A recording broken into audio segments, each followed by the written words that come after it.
Hello and welcome to another Merry Making Monday. I am your host Becca, and today I will be doing a stitch guide on the sunflower blanket that I have recently finished. Now the reason I'm doing a guide and not a tutorial is because this pattern is a pattern that I bought online, and I feel like if I were to do a step-by-step tutorial, that would be an insult to the designer. They need to make money too.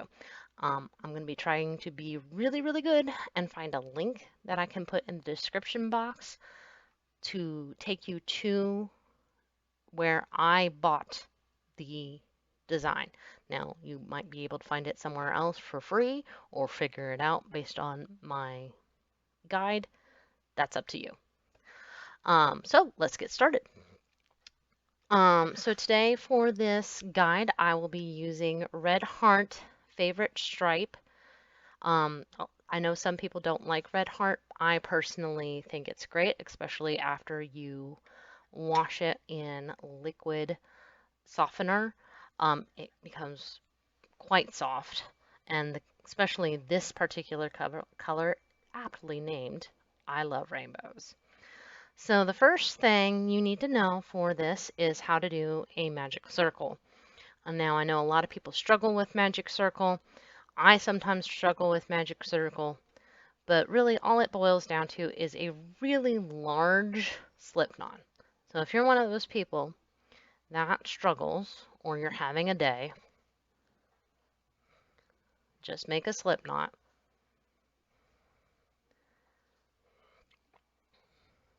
And go about your day.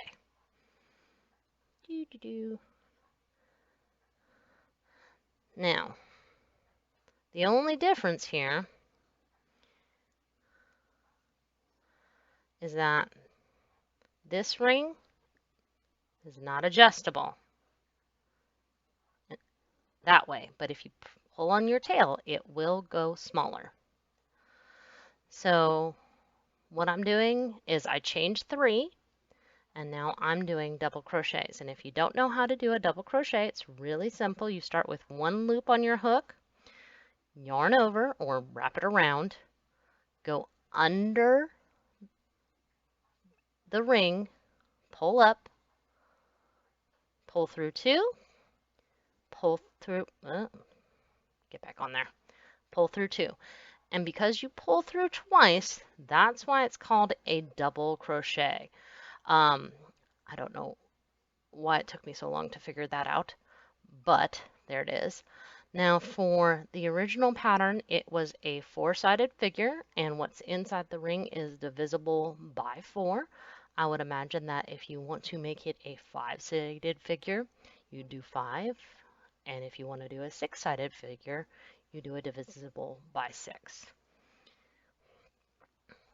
And I'm going to have to pause here and count so that I'm not giving away anything.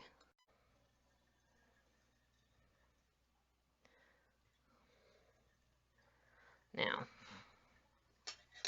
yes, it's got a hole, and we can fix that at the end by taking this tail and looping it through and pulling it.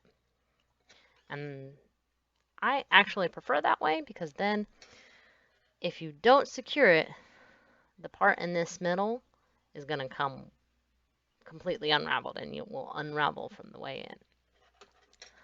So for the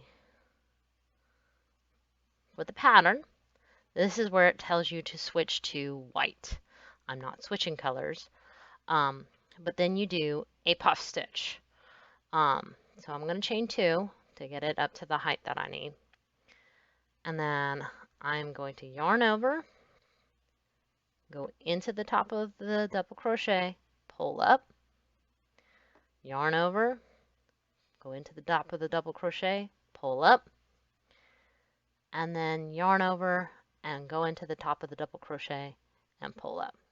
And I should have 1, 2, 3, 4, 5, 6, 7 loops on my hook. I then take this yarn and pull it through all 7 loops, and then I close it and that's the puff stitch. And you just continue that around. So I'll join you there. So I'm back and cleaned up my hole with a magic ring, so I can show you the problems that can occur with a magic ring once we're done here. And I have closed my last puff stitch with my single crochet, and then I'm going to join it to the top on my other puff stitch with a slip stitch. Now, into this space is going to go a cluster stitch. So, because I'm keeping my color the same, I'm doing a slip stitch. But this is where the pattern tells you to change to gray. Chain 3, because you're about, oh no, sorry, chain 2, you're about to do a cluster stitch. So, you almost took off without you. Yarn over, go down, grab a loop, pull it through just 2. And then you yarn over, go down, pull loop, and just pull 2. Now it does not say how many stitches to put in this cluster stitch. I ended up doing 3 with my thicker yarn and 4 with my thinner yarn. Now this is all the same weight yarn. I think, and I'm thinking 4 just looks better. Close it. Once you get whatever number you decide looks the best for yours, you take your loop from here, pull it through all of them, close it with a single crochet, and do 1 more single crochet, and you're going to do that all the way around. So here we are at the end of our clusters. I have chained 2, and I'm going to go to the top of this cluster to slip stitch. And we're going to be doing our last part that makes it whatever shape.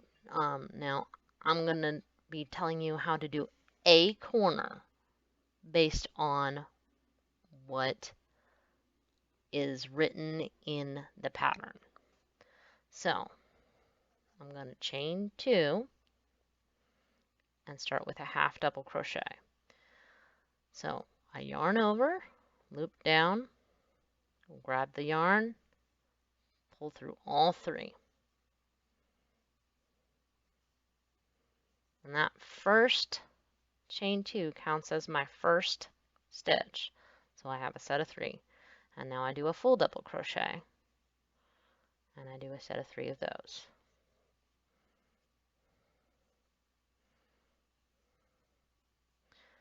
Now, when I was doing this for the afghan that I just made, each square took me roughly half an hour to 45 minutes. And I made a grand total of 160 squares. So, yeah, that sucker took me a long time. After I do the set of 3 double crochets, then you do 3 triple crochets.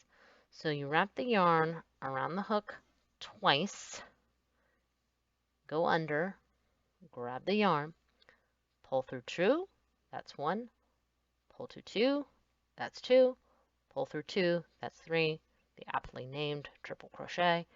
You do that 3 times. And try not to drop. I gotta say, I do drop that loop on my hook more often on a triple crochet than I do on a double crochet. But this project got me really comfortable with triple crochets. All right, and then you chain 3.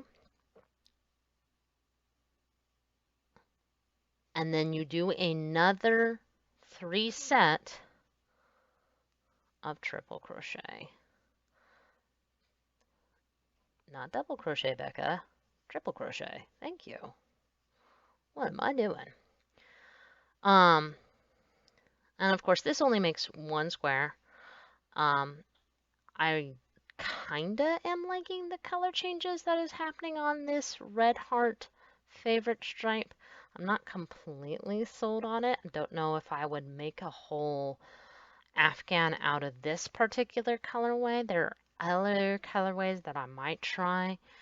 You would think I would be completely done with this particular pattern, but I feel like it's so versatile because you can use any colors that you want. Um, I could see this ending up being a wonderful multicolored rainbow blanket for that person in your life who likes rainbows, or if you want to support Pride.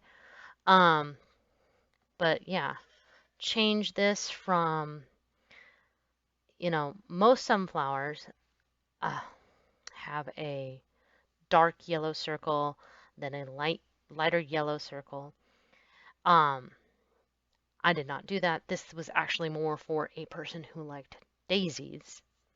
But the pattern that I used is called sunflower blanket. But I could see the petals being different colors. I could see the centers being different colors. And then I've taken to calling these gray parts the leaves. I could see the leaves being different colors. So a self-striping yarn that stripes a little bit quicker might even look even better.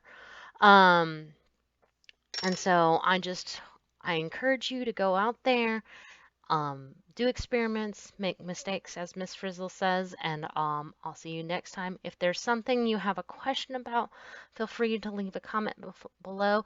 If there's something you would like to learn, please leave a comment below.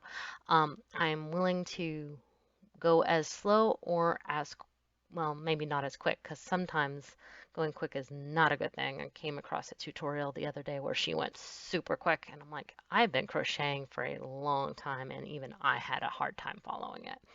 So, I hope to see y'all soon. Later. Bye.